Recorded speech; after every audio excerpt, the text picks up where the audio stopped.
Good evening, everyone. I'm Arrelle Anderson, the Chief Operating Officer of the Board of Commissioners. How are you?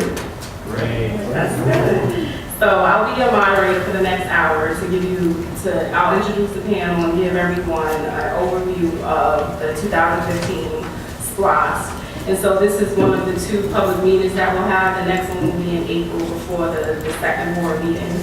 And of course, we're asking that you silence your cell phones. It's only an hour. Then we'll have the 7 o'clock meeting. And then we'll have 2 microphones if you have a question. We'll have 2 microphones going around. We'll be speaking about the 2015 SPLOST projects and initiatives. We'll probably hold, if you have specific questions about 2004, 2009, we'll hold that until probably like the last 10 minutes because we want to give the panelists the opportunity to speak. And the reason why we decided to have a panel is because the public, they put comments on the website and they wanted to hear specifically about the project. So we pulled together a panel. And on today's panel, we have, right here to my left, we have the CEO, Jim Crissey of Southern Regional Medical Center. And next to him is Jay Hoffman, the COO of Southern Regional Medical Center. Next, we have Wainscott, the Director of Economic Development.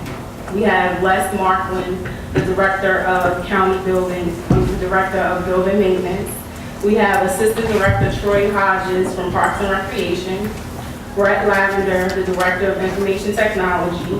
Theodis, Locke, he's the Director of Central Services and Fleet Maintenance. And then Jeff Metarko, the Director of Transportation. So I'll start with CEO, Mr. Crissey, and I'll ask him to just give an overview of the hospital bonds, and then we'll go straight down and we'll just give you an overview of their projects in their specific area. Well, thank you very much. I think most of you all know and are aware that Southern Regional has been providing quality health care to the citizens of Clayton County and South Metro Atlanta for over 4 decades, 43 years to be exact. Southern Regional through the years has continued to experience tremendous burdens with regard to providing free care to the citizens of Clayton County. And the purpose of this SPLOST initiative here is to allow the county to acquire the property on which Southern Regional currently is located, and then issue bonds and indebtedness to be repaid from SPLOST revenues to acquire that property. And the dollars associated with that will be used to defease its long-term debt, which will free up $3 million a year, which is what Southern Regional pays annually in principal and interest payments.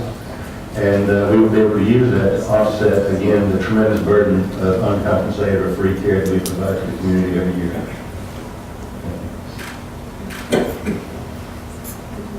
No, I think he's covered it all. Oh, I'm sorry, before I move over to Grant, I'll just give you a quick overview of how the projects are broken down. It's broken down into 7 core areas: the hospital bonds, economic development, county building repairs and remodeling, parks and recreation, information technology, county fleet, and transportation and development. So Grant will talk to you about the projects that fall under economic development. Thank you. We have an opportunity during these SPLOST renewals to really focus on projects that aren't just providing a service, but that are providing a return. And I think that's really important, particularly when we look at how we best spend dollars. And so when economic development looked at how we can best leverage these resources, we wanted to find those projects that we could find a definitive ROI, what was going to put money back into the community, as well as using resources that are being generated. And so there are 2 projects inside economic development. Of course, we also have a partnership with transportation development on one particular road project. But I want to talk to you tonight about bringing all of the resources in the county back together again, who are in charge of business recruitment, business retention, marketing the community. I got here about a decade ago. Clayton County Chamber of Commerce, Economic Development, the CBB. We had about 7 agencies that were all together in the Mountain View area up by the airport. It was really a powerhouse, and at that time, economic development in the county was very advanced. We did a lot of international trade missions. There was a lot of branding and working together. Shortly after that, for a number of reasons, the agencies kind of disbanded and they all went their separate ways. Everybody moved into different facilities throughout the county. And that really sent kind of a message to the region that Clayton County was not as serious about economic development as we really should be. And so for years we've been trying to muster all these resources back together again. And with this SPLOST, we have an incredible opportunity to bring these resources under one roof and create an economic development one-stop shop. And having those resources together, providing a small business incubator to really help the lifeblood of our economy, and that's over 70% of employment in your community is that small business sector. So we are looking at constructing a multi-story office building in the University Station area. Those of you that have been here for a while, the old Gateway Village, right at the entrance to Clayton State University, as part of the last phase of the public infrastructure component of about $150 million redevelopment district. And so if you've been to Fulton, Cobb, Gwinnett, and been in one of those of you that, particularly in the business community, that have been in one of these buildings, you've gone to meetings and receptions at their chamber, you've gone to these incredible facilities where when a business owner or a prospect walks in the door, they know, beyond a shadow of a doubt, they're going to get the answers that they need. They're going to be able to have one point of contact that says, you need a business license, I can put you here. You need information on incentives, we'll put you over here. Are you looking for small business development assistance? Are you an incubator, potential incubator client? And that really sends a message to the region that we're serious about economic development. There's one building that you go to, there's one roof that you know you're going to be treated with respect, you're going to be treated with dignity, and you're going to find the help that you need. And so while I don't always argue that a building can change, a physical location can change a community, I would say that the reputation and the message that we send to the region is much stronger when you co-locate those entities. So this particular structure is designed to fit into the urban landscape. I think a lot of you in the room, certainly the feedback that we get is we want that dense urban environment in our community. We want to be able to have wide sidewalks with restaurants that open out onto the sidewalk with cafes, and we want multi-story office buildings and condos overhead. Well, that really was the whole goal with the University Station with Gateway Village. And so now that we have the archives and the university growing out to 54, it's time to start the push for those office buildings. And so that's the reason that we have chosen that location to be able to really push that urban development and go up instead of going out, so we can begin that urban landscape that so many people are looking for. So this would also include a box office for all the ticketed events in Clayton County, run by the CBB. You can buy tickets for an event at the beach. You can buy a ticket for something at Spivey Hall, at the PAC, sporting events. We have NCAA Division II championship athletics at Clayton State, and virtually nobody knows where you get tickets or that a game's even going on behind the gates there. So it's really important we start to leverage those assets that we have in our community. So it's a really, really cool facility. And a lot of people have projects they want to talk about tonight, but I would encourage you, come by our office. We're always open. Give me my cell phone. This is a passion of ours in helping the small business community and helping us really market our region. So we could talk about this all day long. The other project we have that I'll spend just a few seconds on is the Welcome to Clayton County signage at the county borders. Your gateways are your impression, a lot of times, first impression for visitors in your region. So we look at a major county in Metro Atlanta that has 19 exits on 4 interstates. And unless you're from here, it's pretty hard pressed to tell where the county starts, where the county stops, except for some older signage that indicates that we were home to the 96 Olympic volleyball venue. Many of those have some damage to them, vandalism has been done over the years, and it sends a message that we don't care about our borders. We want people to know when you come to Clayton County that this is a clean, safe community, we're business friendly, and key gateway signage to your community is extremely important. So it's a fairly low cost, effective way to really step up our image, and that's really what this SPLOST is all about, is creating a better community and trying to ensure that people know that Clayton County is a great place to live and work. Thank you. Also, when we put together the list, we looked at, should we build buildings, should we repair buildings, should we expand? But one thing that was at the top was making sure that the citizens were safe, employees were safe, inmates were safe. So that's when we looked at prioritizing the different repairs or remodels that we should have within the county. And that's when we identified the 3 core areas, the 3 core projects that fall under this area. And that's what Les Markland will just give you an overview of the 3 repairs that we identified for the county buildings. Good evening. I want to bring forth the 3 different projects. 2 of them are roofing projects. One of them, of course, is the historical courthouse. This roof is about a little over 15 years old. It's weathered several storms, and the need is some replacement on that. And due to the height of this project and what's under that roofing, we'll actually be doing a double roof on top of that. The other one is the Correctional Institute, where our state prisoners are housed. That also is a 25-plus year roof on there, and at this time we're able to go in and recondition this roof without a total tear off. The other project is slated to be a TV station remodel, and actually it's more of a build. They're making do in space. They really don't have a set. They don't have the proper equipment to bring forth. What they are bringing to you is somewhat amazing right now. There's a lot of plans in the future to bring in a lot more on CCTVs, the meetings and everything else. And this is to properly get the lighting and a set design and establish that for you. Thank you, Les. And for Parks and Recreation, we'll have Assistant Director Troy Hodges talk us through the core areas under Parks and Rec. Thank you, Ms. Anderson. Good evening. The Parks and Recreation has 3 items that we'll be presenting, and one of them is the VIP complex. If you're not familiar with the VIP complex, it's at International Park, which is known as the Beach. It's the home of the 1996 Olympic beach volleyball. We've had several different concerts, it's hosted movies in the park, it's a concert venue.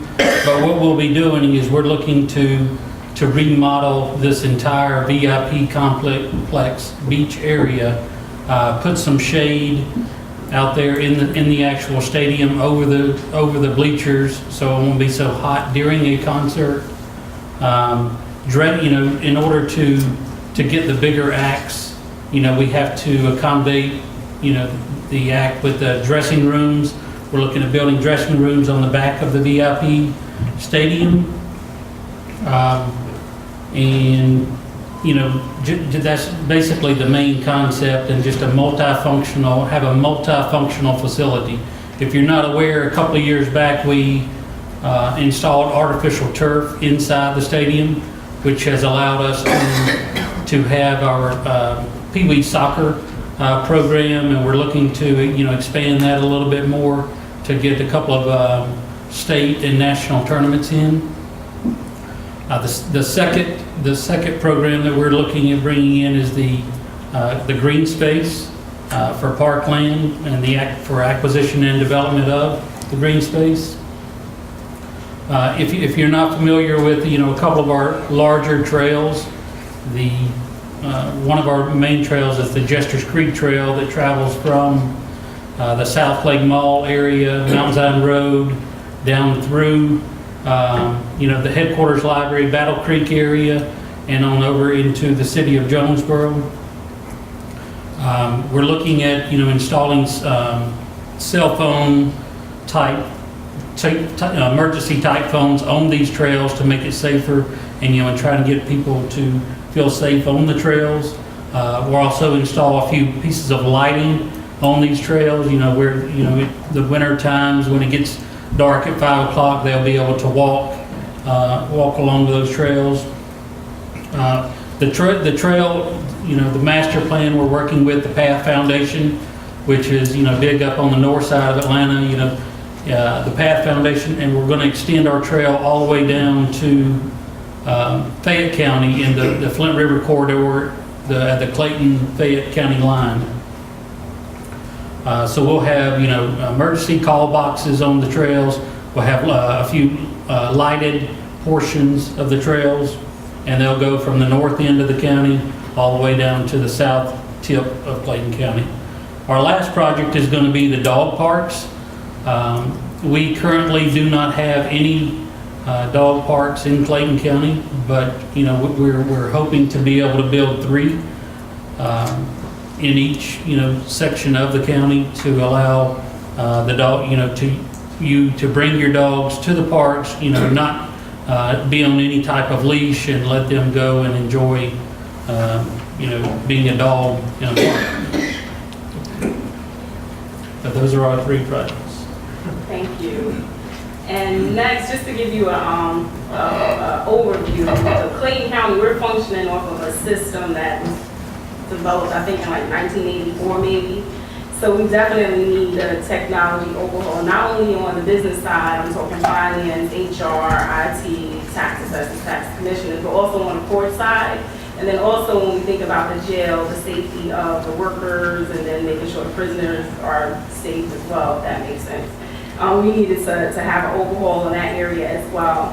So Brett will give you an overview of the technology that we're recommending in all of those areas. All right, so let's start with the jail. One of the initiatives we talked about as we looked at the people we have in place and our processes and the technology is the technology currently in the jail is the original technology that was installed when we built the jail. And it's tired and it's worn out. It is a proprietary solution. There are many new systems available that will do the job for the sheriff and protect people in the facility. So what we have is a jail security access control and video surveillance project. It will be a comprehensive project that it replaces essentially everything and provides a better record and accountability for the sheriff's office and security in the facility. The next project that we looked at was related to the activities in the building and those people who interact with the facility, which is the Comprehensive Justice Information System. That system, currently there is no easy capability for doing reporting. There is no streamlined method for people to do their job in the county. There's no end-to-end solution. There's silos throughout the county. There's no efficiencies in the systems we have, and there's a lot of areas that we've gone back and mapped out the business process and found we can create efficiencies and have better strategic planning for how we operate in the county. And the people involved in that would not only be affected the superior, state, magistrate, judges, clerks, the police department, the sheriff's department, solicitor general, the district attorney's office, and any municipality that interacts with Clayton County as far as the criminal justice information process. Okay. The next area for the county, which has really been in dire need, is a comprehensive software package that will tie together all the other remaining standalone systems in the county. The finance, human resources, tax assessment, and the tax commissioner's duties, property assessment, providing that business intelligence to commissioners, records management system, all the way from the police department needing records management system to the rest of the county needing, we have 42,000 boxes of papers and archives that we move around the county. We would like to no longer do that. We'd like to digitize and make all that information not only available to the departments, but to the people we serve also. So beyond that is a county information technology center. And the reason I kind of went in reverse order to what you have, if you have a handout, is that we have a building that was built in 1974 that was not built to house the current technology that we have in place, and it doesn't have the capacity, electrical, HVAC, it doesn't have the proper cooling for computer technology. And so what we feel like we need is not only a place to house all this new technology, but there is a serious need to train, educate all of the county staff on all of these new technologies as we move forward. Thank you. And next we'll have Theodis Locke speak about the county fleet, and then when we get to Q&A, if we have specific questions around public safety, we also have the directors in those areas to answer those questions if needed. Okay, our area pretty much is going to focus on modernizing the aging public safety and public service fleet vehicles. This will reduce annual costs to maintain and repair vehicles, reduce major repairs, and improve vehicle availability. Now, modernization will allow for improved performance and response to both emergency and non-emergency vehicle requests. Also, safety will improve for both county employees as well as our citizens. Additional fleet modernization will include a couple of areas. We're going to be looking in the area of fire, EMS vehicle modernization, Clayton County Police aviation helicopter replacements, sheriff fleet vehicle updates, and Department of Building and Maintenance vehicles. In short, the county cannot rely on aged and high-knowledge vehicles to operate without breaking down. Costly repairs will put pressure on the budget, on our understaffed employees who work very hard to maintain these vehicles. It also affects our fleet size in terms of requiring more spares and backup units. So to achieve this goal, we want to make sure that we work at the highest possible level. And this SPLOST will allow us to do that in terms of the levels of our vehicles that we have right now that are aged, and what we can do when we bring on the new vehicles through effective maintenance and replacement programs that we will put in place as we move forward, and the county will need SPLOST funding to help us do that. Thank you. And last but not least is Director Jeff Metarko. He'll give us the overview of transportation and development. Okay, good evening. The transportation program is fairly similar to the program for transportation that was approved in the 2004 and the 2009 programs. A lot of the initiatives that are proposed under the 2015 program are continuations of the 04 and 09 programs. Mainly a massive amount of road resurfacing, road repair, pothole repair for our aging infrastructure. Over the last 10 years of the 04 and 09 program, we've resurfaced probably 2/3 of the 3,100 roads in the unincorporated portion of the county.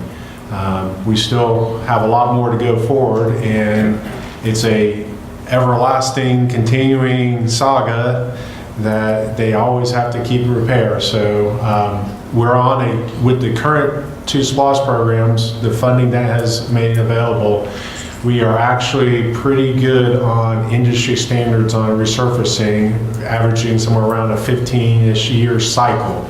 And that's really good. It's a really good commitment and cost in our communities to keep these roads up to par. So a good portion of the proposed money for this program will go to continuing our resurfacing and roadway maintenance program. There are several other categories that continue on, similar to the roadway resurfacing program. Our traffic signal, traffic operations program, that's all the traffic signals you see in the county, all the signs and markings.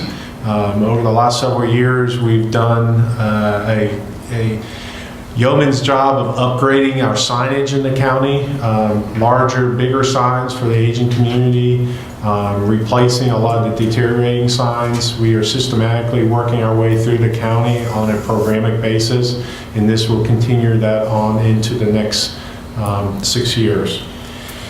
Bridges, culverts, every 2 years, Georgia DOT by state code rates our bridges and culverts in the county and gives us a list of repair needs. So a program is set forth. It's been in the last programs too to tackle those problems that we have whether it's simply removing debris in underneath a bridge that's causing scour, or it could be a complete replacement of a bridge.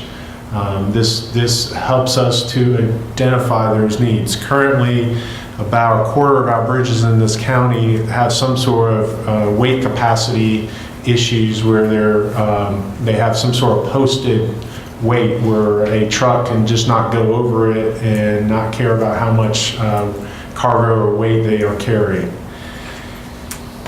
Sidewalk's a big issue. This is one of the things we heard through the public meetings we've had.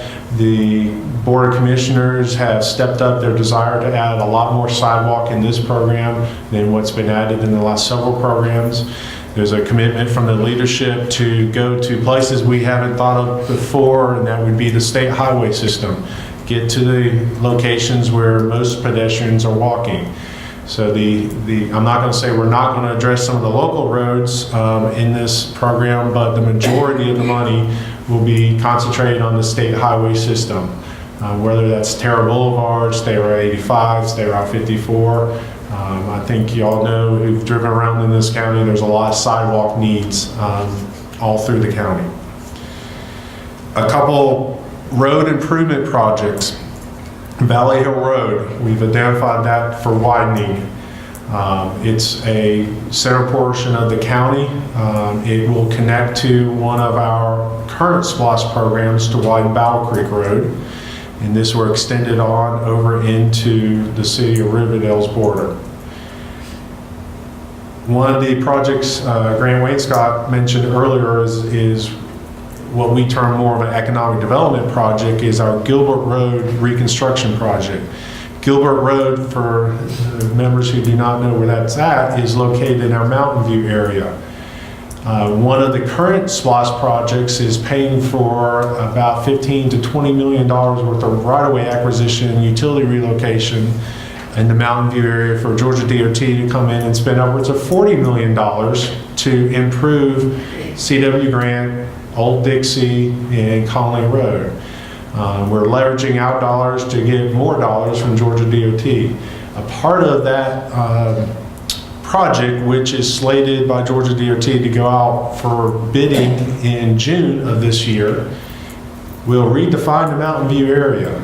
Gilbert Road is a section of Mountain View where we've had over the years several developers come forward to the county willing to develop large acre tracts, and simply they can't do it because the road would not handle the traffic, mainly tractor trailer areas. Even it's pretty sharp curvy road, so even cars are in question. This money will go towards rebuilding that roadway to spur on the development that we know is just itching to get into this area. And so it's a necessary safety improvement, but it's also, we expect a windfall from the development community too.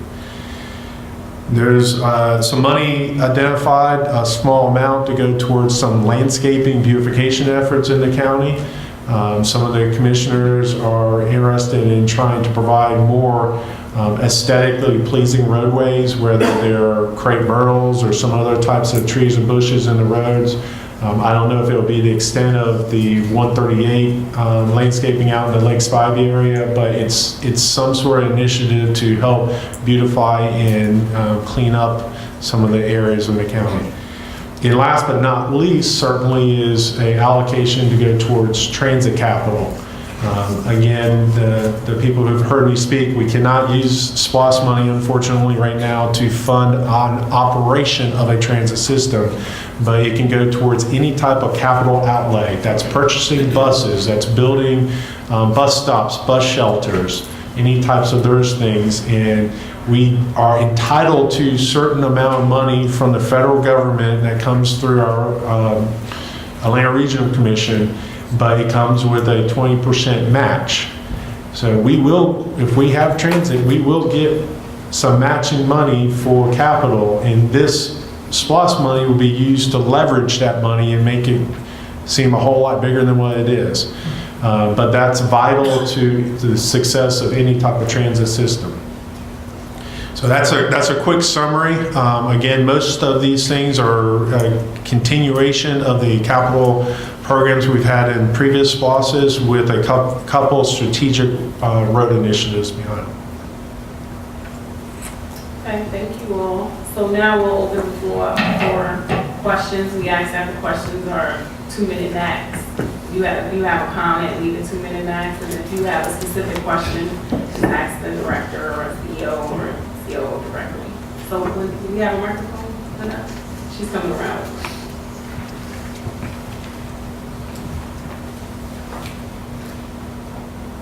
Good evening, gentlemen. Well, my question simply is this, first of all, my name is Timothy Untitled Chapter. I'm a resident and business developer here in Clayton County.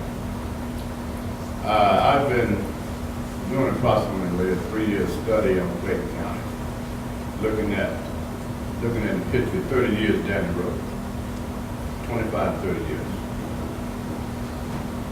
This SPLOST, 2015 SPLOST, was designed over a 5-year period.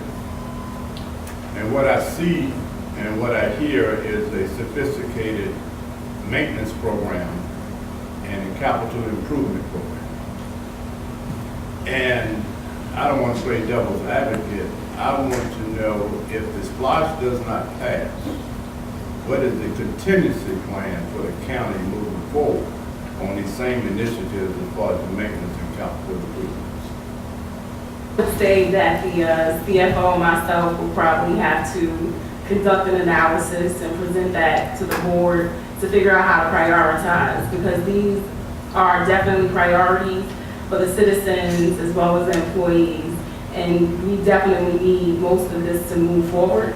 And so we would have to reassess, reprioritize, and then present that to the board to figure out how we can afford to implement if possible. Thank you. Any other questions? My name is Henry Petway. I live over in Jonesboro, and I was concerned about the mall area because that's it continues to go hot, so to speak. So is there anything that, because I think the money is here in Clayton County, it says most of it goes to the north side to a better mall to drop that money. So if something could be done to entice businesses back to the mall area, that would be a good starting point for more economic development. We're passionate about is retail and business recruitment. So the answer to that is yes, there's a lot that is being done, and there's a lot more that we can be doing. There are some exciting things happening now. We've been working with the city of Morrow for some time on some major redevelopment initiatives. You've seen a retail push. Yes, we've had some large closure announcements, and I think we'll probably see a few more before the retail redistribution is settled down from the I-75 corridor going south.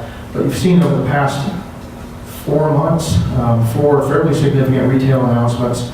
The News Daily ran a story about a rumor about something else around South Lake, and there are some very large plans that we've been working on for some time around South Lake. It is, and frankly, the best thing that ever happened in the mall was it going into receivership and bankruptcy a year and a half ago, almost 2 years ago now. The previous company that owned the mall had repositioned the capital that should have been in the mall to other malls in the area, deciding they would spend those monies elsewhere. Needless to say, we weren't particularly happy with that. So the effort has been to find a new purchaser, a new owner for the mall, who has the capital to invest in renovating the space, acquiring back those large retail anchors that are vacant right now, and pushing forward with a really significant redevelopment plan. Because really, as the mall goes, so goes Mount Zion. And it's important that we kind of draw a line in the sand and say, this is what's important to us, and we're going to put our resources in there. So the City of Morrow has worked on several studies. We just finished an update to a hotel study to work on new hotel product. We've been talking about several large activity centers. But you've seen some new retail announcements on Mount Zion, which is starting to change the discussion. A few years ago, I would have said, we're really in some deep trouble in that corridor. There's a significant amount of capital in there. I changed that now because we've seen a change in the industry. We've seen people spending again. We're starting to see some of the stores along there. And if you don't know, the Truett's Grill, the Steak and Shake, and the Olive Garden, all along that corridor, are all top performing retailers in their entire chain. And we've got some really great restaurants to be proud of. We've got a lot of dark spaces though too. We've got a lot of dark retail spaces, so there's still a lot of work to be done. But we have a whole team that's been working on this. One of my backgrounds is in retail redevelopment and retail attraction. So the county's empowered us to go out there and drive new development. And it's the reason that we're talking about these road projects and so many of the other things that would attract new business to the community, because we need to have jobs that pay a living wage that allow people to spend money back in our retail again. And that's how you attract retailers back. You make the community an attractive place that they want to come back to because there's enough money in the community in your retail spend. So, we tackle it kind of from both sides, creating the supply and creating the demand. Hello, my name is Keith Parker. I'm a longtime resident of Riverdale. And spending, we were talking about that just briefly here, and I have one of those concerns as a taxpayer, and this is specifically more so to the hospital. What additional services can I look forward to as a taxpayer upcoming in this possibility of additional funding to the hospitals? As you know, Southern Regional, it has as good equipment in it as any hospital in South Metro Atlanta. We have 16 slice CT, we have 64 slice CTs that have the ability to image the heart in mid-beat and be able to take that heart and turn it upside down and look at it on a monitor in three-dimensional color. We have two 1.5 Tesla MRIs, state-of-the-art, and we've just recently improved our Da Vinci robotic surgical system. In fact, one of the surgeons that uses that system is here this evening.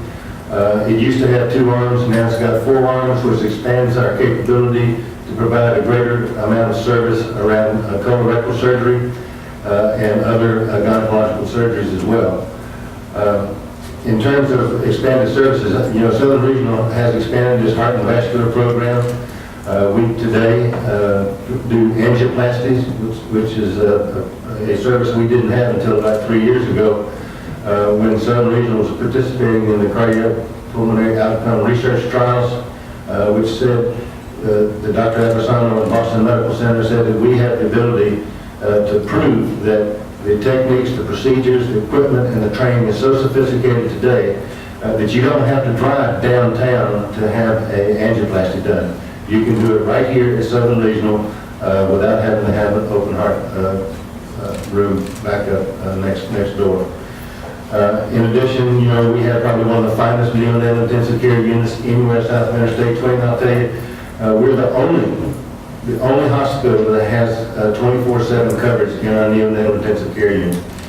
We are currently birthing over 3,338 babies a year, and our emergency room is the 6th largest emergency room in the state of Georgia. We treat over 80,000 visits a year in that emergency room, and so we're also looking at opportunities to expand our endovascular services, and we'll be looking at that in the future.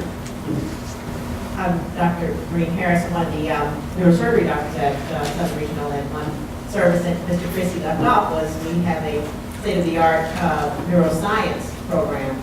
We have 2 inpatient neurologists, 1 outpatient neurologist, and 1 neurosurgeon on staff. Anywhere from Macon to Atlanta, we're the only hospital that will be able to provide you with comprehensive stroke and brain injury management right there. So not only expanding, but being able to support a system like that with state-of-the-art equipment is also something that Southern Regional will offer. Good afternoon. My name is Mary Hodges. I live in the Jonesboro area. I love the Jonesboro area. However, when we were talking about having more business coming out section over here in the south, from what I understand, and Para Boulevard is a state road, I understand that. Was there anything that could be done to have some sort of lighting on Metarko? Because a lot of businesses do not like it. A lot of people on the north side, because I used to live on the north side, don't like coming over here because it's so dark and it's not inviting to the public to come over on this side of town because it's so dark and it seems not safe.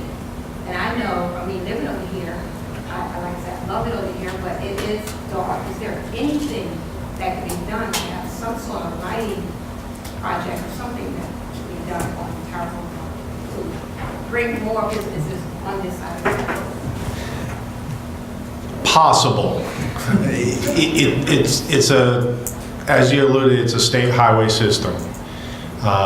Georgia DOT will let us put lights up, but it's on our dollar. The lighting systems in the county, in the residential areas, the county, through our streetlight program, the residents pay the energy costs on those light poles. That's the only way the county can afford to illuminate those areas. It's on a vote by the residents and they choose to participate.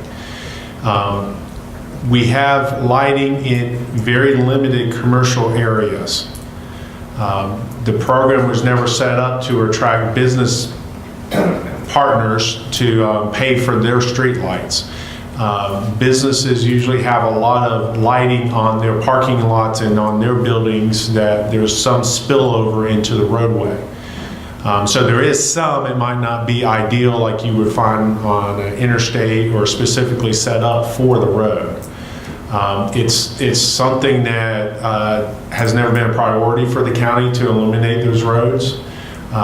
If that's something the board would like to try to allocate some money towards, I'm sure we can work something out with Georgia DOT for permission and Georgia Power to install the lights.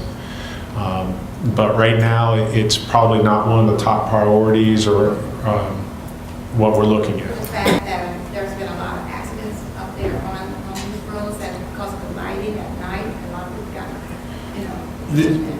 The accidents are definitely something we look into, and there are locations around the county, and this is predominantly how you get a light in on a commercial area, is the county will pay for it for a safety reason, traffic safety, like you said, accident related.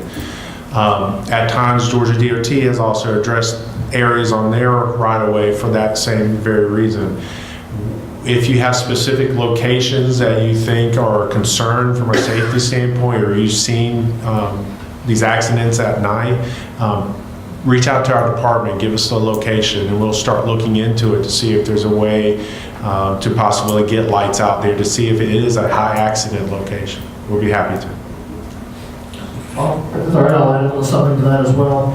I think in the constant quest to find resources and to be respectful to the taxpayers particularly, because at the end of the day, whether you're a business or a homeowner or someone doing business in the community, whatever we do comes out of your pocket or somebody else's pocket.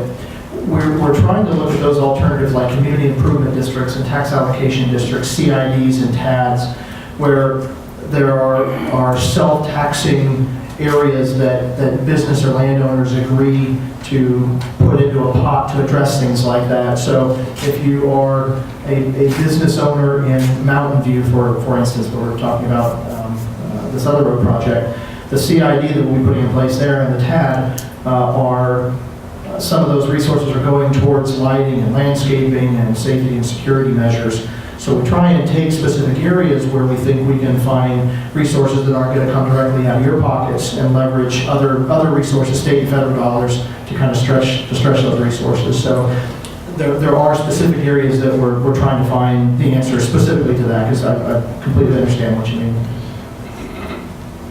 Let me add one more item too. The development standards of the county has changed over the years.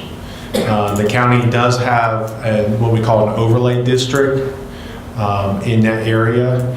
And when developers come in and there's new development, there are new lighting standards as well as sidewalk standards that those developers have to put in. So over time, the development community will be addressing this, although it's not going to happen overnight. The hospital board And speaking of trying to help out the taxpayers, you know, we're trying to find out what type of monies are we leaving on the table now with our healthcare laws and the changes that we've now had to adopt in our healthcare laws. What kind of monies are we leaving on the table as taxpayers when we're not expanding Medicaid and Medicare? That is serving a significant amount of governmental qualified patients. Approximately 64% of our patients are either Medicare or Medicaid. Another 11% of our patients are actually unfunded patients that come out. So it's very important that we maximize the opportunity to get governmental funding to the best extent we can. We've instituted a program utilizing a service that actually helps get patients qualified for Medicaid that we did not have in the past. And we're hoping that by doing that, we can reduce the level of unfunded patients that are coming into Southern Regional Health System. By doing that, we can receive the limited amount of Medicaid funding that is available within the state. That's one example of doing that. We have been leaving some of that money on the table in previous years. The other thing that we have to be sensitive to, of course, is the pending funding that needs to be nurtured and developed coming out of the Affordable Care Act. That's still a time away based upon state and federal legislative initiatives. So that may be a while away before we see any of that. Jonesboro, and I was very active in the 2004 SPLOST. I'm a great believer in SPLOST. I think I've called it from its very inception the goose that laid the golden egg as far as governmental financing is concerned, because it eliminates the need, and it has in Clayton County as well as elsewhere, for bonding as a long-term solution to monetary needs. I'd also like to compliment the County Commission for biting the bullet and looking at and following up on the needs of our hospital. I know I went to a couple of meetings, and I know that throughout all the meetings they had, the hospital was not mentioned. They had other projects that they were looking at. They could have spent the money any number of ways, but the realization that the hospital was the #1 need, and the county commissioners acting on that, shows the leadership that they should have done, and they did do, and I compliment them on that. My only criticism is with two of the cities that were too cheap or too protective and used straw dog arguments against contributing to the hospital. All the cities in Clayton County can send people to that hospital and use the emergency room and the other facilities, and they should have stood up and been leaders within their own cities and contributed out of their own money to the hospital. My only concern about the money being spent from SPLOST on the hospital is the long-term needs of the hospital. I think that it's a short-term 5-year solution equaling approximately $1 million per year. And I think that it would behoove the county commission and the leaders of the county to look at dedicating $1 million of county tax to the hospital for operations as has been done, I believe, since the inception in Henry County. And several other counties that have hospitals similar to Clayton's have dedicated taxpayer money, realizing that the hospital in this day and age, and on this side of town with the needs of the uninsured, cannot make a profit without some help from the taxpayers, and it is our hospital. And so I congratulate the county commissioners on their priorities that they did on the SPLOST. The next public meeting will be on Tuesday, April 15th at 5:30, same location. Our thought is to have, because it is a county SPLOST, we're thinking to have the cities and as well as the county, so you can understand what projects are coming out of the cities. But that's pending, but we'll have that information on the website. Also want to encourage you to visit ClaytonSPLOST.com. You'll have all the up-to-date project information, videos, what we have on the television station, as well as details that we passed out today. And I also want to thank the panelists for your participation. And thank the citizens, thank all of you for coming out, and the board meeting starts at 7. If you want to stay around, we'll be back at 7 o'clock. Thank you.